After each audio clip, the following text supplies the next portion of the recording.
OK, leçon 2.4 sur la tangente. Ça va ressembler beaucoup à la leçon précédente sur le sinus et le cosinus.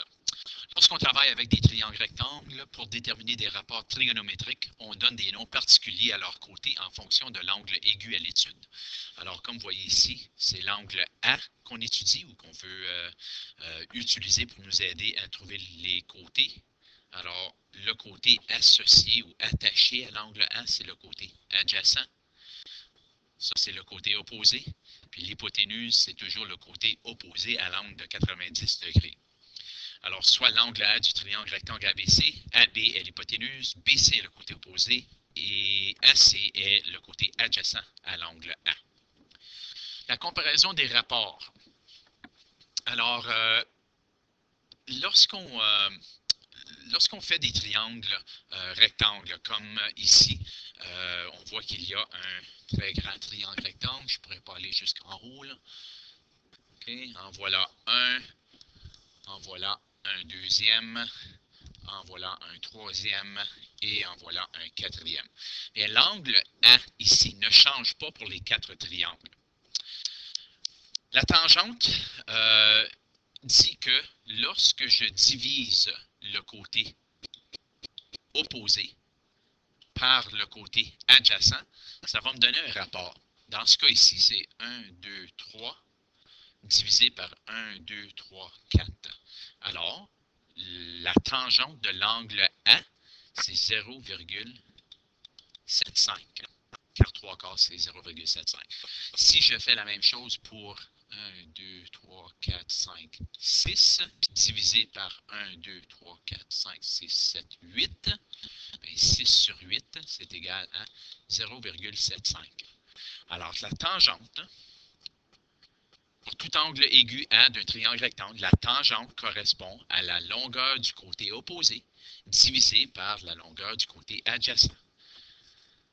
On peut abréger tan de l'angle A est égal à opposé sur adjacent ou on peut utiliser TOA.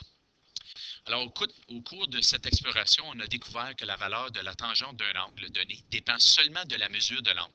La valeur de la tangente ne dépend pas de la taille du triangle. Alors, si je reviens ici, que ce soit un petit triangle ou un plus grand triangle, la tangente, c'est le rapport du côté opposé divisé par le côté adjacent.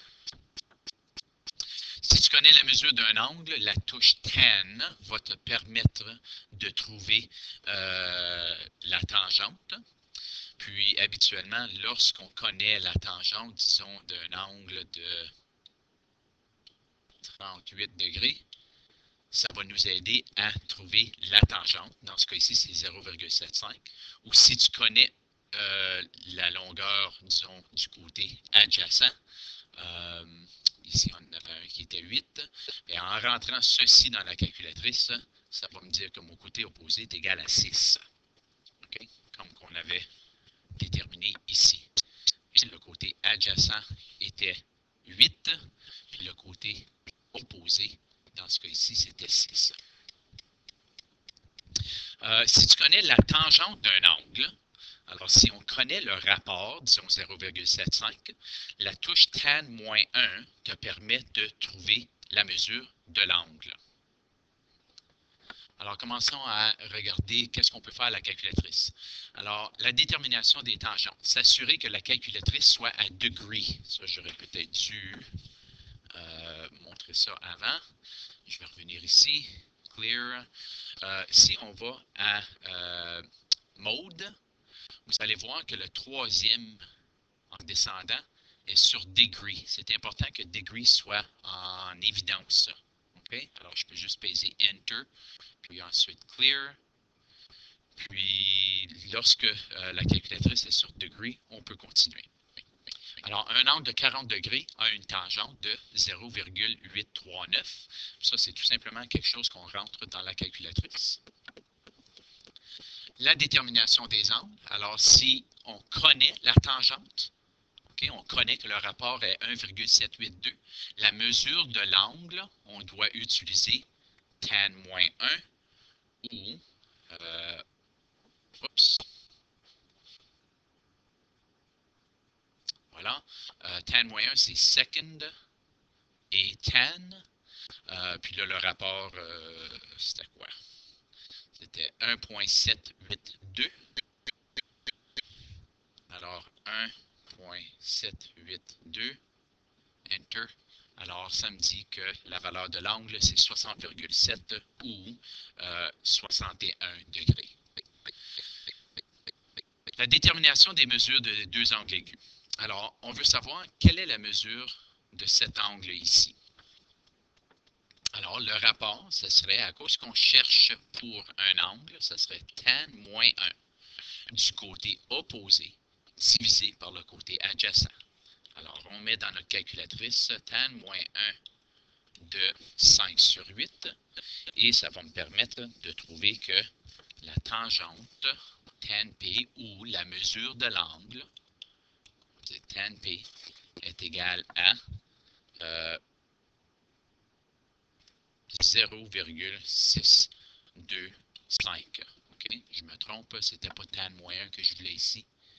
C'était juste tan. Alors, le rapport du côté opposé par le côté adjacent, c'est 0,625. Maintenant qu'on connaît la tangente, là, on peut utiliser tan moins 1 de 0,625. Puis ça va me donner un angle de 32 degrés. OK? Je peux faire le rapport avant.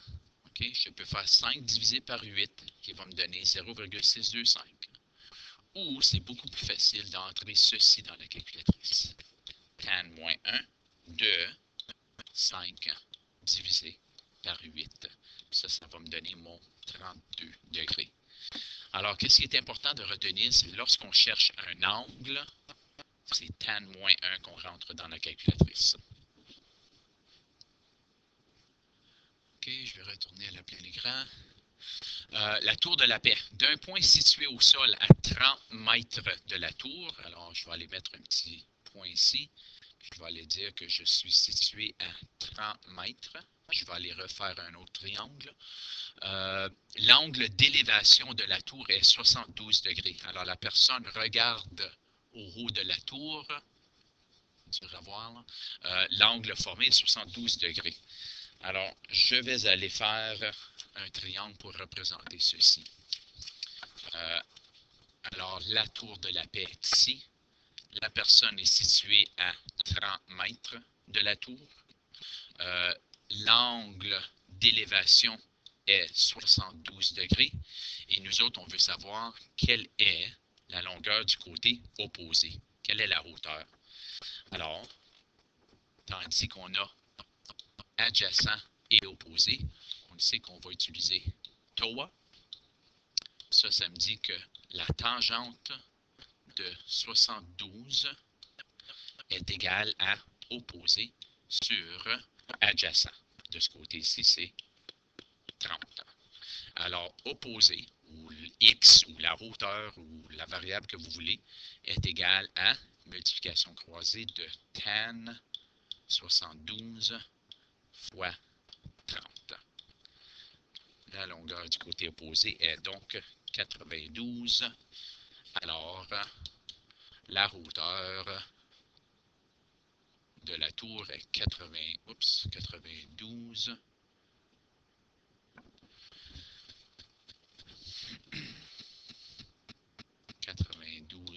Mètres. Exemple 5. Dernier exemple. La détermination des longueurs des côtés. Alors, pour les triangles JKL, ou le triangle JKL, détermine la longueur du segment KL. Alors, on recherche ceci. Bien, si on part de l'angle de 30 degrés, ceci est le côté adjacent, ceci est le côté opposé. Alors, on sait qu'on va utiliser le raccourci TOA, qui veut dire que le tan 30 est égal à opposé sur adjacent. Opposé, on nous l'a donné, c'est 10 mètres. Ce qu'on cherche, c'est x. Alors, je vais mettre ceci sur 1. Je vais ressortir la variable, puis je vais dire que x est égal à 10 fois 1, ou juste 10, divisé par N30. X est donc égal à 17, puis c'est des mètres. Et voilà. Il ne faut pas que la leçon soit trop longue. Il y a des problèmes à pratiquer aux pages 79, 80 et 81.